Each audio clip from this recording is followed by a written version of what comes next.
Dear students, good morning. आज हम आपके 9th चैप्टर यानी कि 9वीं poem stopping by woods on a snowy evening का अध्ययन करेंगे, जिसे रॉबर्ट फ्रॉस्ट ने लिखा है, जिनका जन्म 1874 को हुआ था और जिनकी मृत्यु 1963 को हुई थी।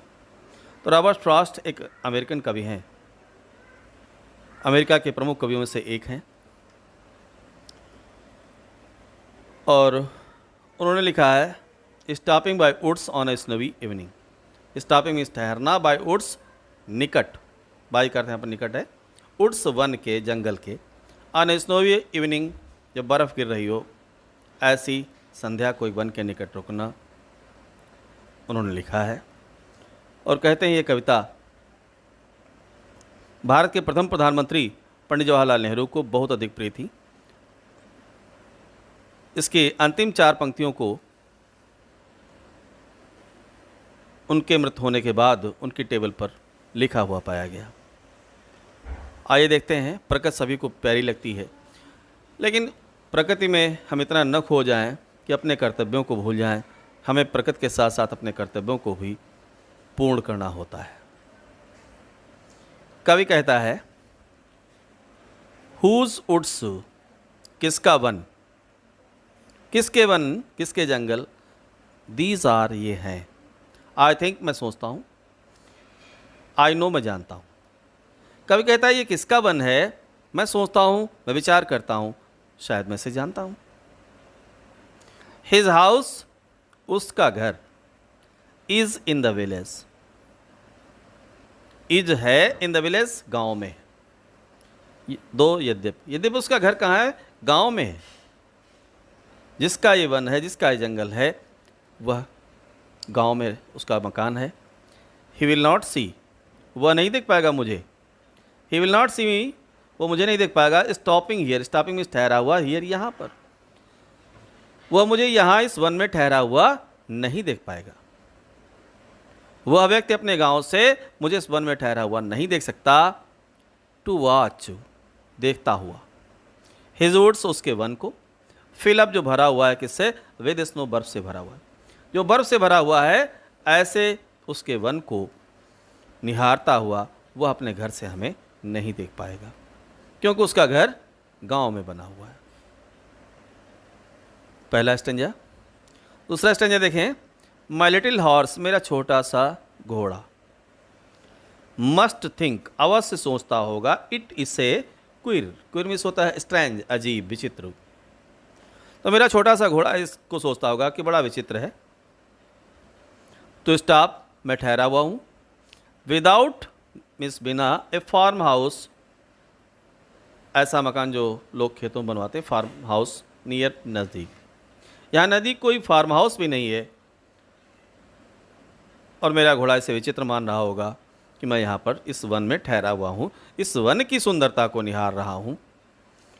और मैं रुका हुआ हूँ कहाँ, between the woods, between means बीच में, मध्य में, द वुड्स वन के, एंड फ्रोजन लेक, और फ्रोजन मीन्स जमी हुई, लेक झील, जिस झील का पानी जम चुका है, मैं वहाँ पे रुका हुआ हूँ, उसके और वन के मध्य में रुका हुआ हूँ।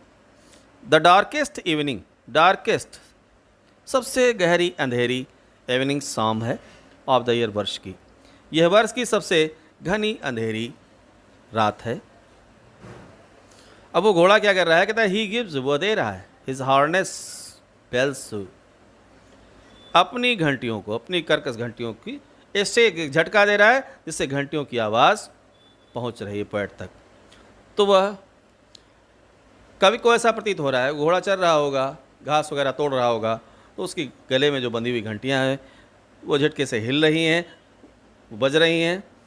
तो कवि को ऐसा प्रतीत होता है मानो वह घंटियों की ध्वनि से उसे आकर्षित, उसे बता रहा हो, संकेत कर रहा हो कि अभी उसे और आगे जाना है। वह प्रकृति की सुंदरता को निहारने में अपना समय नष्ट न करे। फिर कहता है टू आस्क, पूछ रहा हो, जैसे वह घोड़ा पूछ रहा हो, इफ, यदि, there is some mistake, there is some mistake, कोई गलती हो गई है, क्या वह कोई गलती कर रहा है। तो उसके गले में जो बंधी हुई घंटियां हैं, उन घंटियों की आवाज़ आ रही है। पोएट ऐसा आभास करता है, पोएट को ऐसा प्रतीत होता है मानो कि वह घंटी बजाकर पूछ रहा हो कि कोई बात हो गई क्या।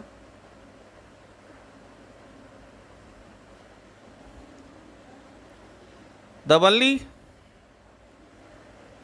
ओनली अदर साउंड, केवल एक अन्य आवाज़ जो वहाँ पर आ रही है, द स्वीप, सनसनाहट की आवाज़ है। और किसकी आवाज़ है? ऑफ इजी विंडो, जो हवा बह रही है, उस हवा की आवाज़। Easy wind and downy flake, downy यानी डाउन होती हुई, नीचे गिरती हुई जो फ्लैक बर्फ़ है, तो केवल बर्फ़ की गिरने की आवाज़ है और थोड़ी हवा की सनसनाहट है। इसके अतिरिक्त अन्य कोई भी आवाज़ वहाँ पर नहीं है। अगला पैसेज देखते हैं, मोस्ट इम्पॉर्टेंट है आपकी बोर्ड परीक्षा के दृष्टिकोण से। यही 4 पंक्तियाँ पंडित जवाहरलाल नेहरू की मृत्यु के बाद उनके टेबल पर लिखी हुई पाई गई थी। उस हमेशा इनको लिखकर अपनी जेब में रखते थे। तो देखिए, द वुड्स आर लवली, कब कहता है द वुड्स आर लवली, वन बहुत ही प्यारा है, ये प्रकृति बहुत ही प्यारी है, प्रकृति का सौंदर्य बहुत ही प्यारा है। डार्क एंड डीप, डार्क अंधेरा है, एंड डीप और गहरा भी है। प्रकृति कवि को अत्यधिक प्यारी लग रही है उस समय, वो वन उसे बहुत अधिक लुभावना लग रहा है। बट लेकिन I have promises, I have promises, मैंने वायदा किया है, मैंने वचन दिया है लोगों को, टू कीप, मुझे वो वचन निभाना है। कहता है प्रकृति बहुत ही प्यारी है, बहुत ही अच्छी लग रही है, लेकिन मैंने वायदा किया है, अपने आप से वायदा किया है, खुद से वायदा किया है, लोगों से वायदा किया है, समाज से वायदा किया है, राष्ट्र से वायदा किया है, आगे बढ़ने का, आगे ले जाने का। तो क्या वायदा किया है? अगली पंक्ति में देखें, एंड माइल्स टू गो, और मीलों दूर जाना है अभी, बिफोर आई स्लीप, अपने सोने से पहले। तो कवि ने कहा कि अभी उसे मीलों दूर जाना है, अपने गंतव्य स्थल तक पहुंचना है, अपने लक्ष्य तक पहुंचना है, अपने डेस्टिनेशन तक पहुंचना है, एम तक पहुंचना है। कब? बिफोर आई स्लीप, अपने सोने से पहले।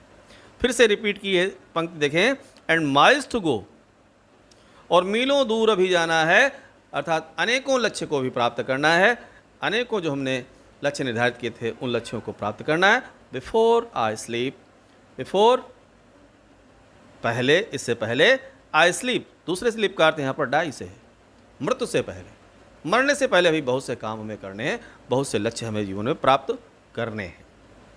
तो वन प्यारा है, प्रकृति सुंदर है, उसकी सुंदरता में हम खो न जाएं और हमें अपने लक्ष्य तक अवश्य ही पहुंचना चाहिए। तो इस कविता से आपको सीख मिलती है कि संसार में बहुत सी वस्तुएं बहुत प्यारी लगती हैं, लेकिन अपने लक्ष्य को आप, जो लक्ष्य आप निर्धारित करें, उस लक्ष्य पर हमेशा आगे बढ़ते रहें जब तक कि आपको लक्ष्य की प्राप्ति न हो जाए। That's all. Tell me pretty lies, look me in the face, tell me that you love me, even if it's fake.